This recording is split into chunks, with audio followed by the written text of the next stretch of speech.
বিশ্বনবী পাগলের মতো একবার হাউজে কাউসারে যাবেন, একবার সিরাতে যাবেন, একবার পুলসিরাতের দিকে, একবার হাউজে কাউসারের দিকে পাগলের মতো দৌড়াতে থাকবেন। তার কোনো গুনাহগার উম্মত যাতে জাহান্নামে ঢুকে না যায়, সেদিন কেউ সুপারিশ করতে পারবে না বিশ্বনবী ছাড়া।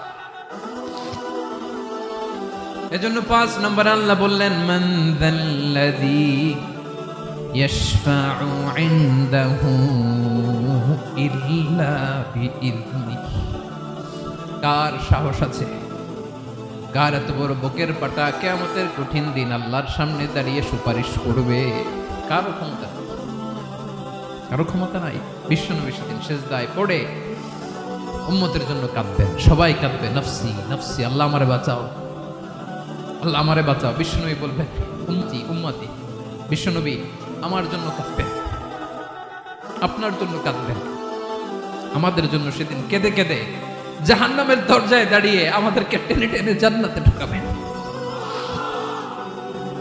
এজন্য এই বিশ্বনবীর ভালোবাসা যেন আমাদের হৃদয়ে ভরপুর থাকে। আমার ভাইয়েরা, প্রতি শুক্রবার বিশ্বনবীর উপরে বেশি বেশি যেন আমরা দুরূদ পড়ি। আমরা যখন বিশ্বনবীর সালাম দেই, দুরূদ পড়ি,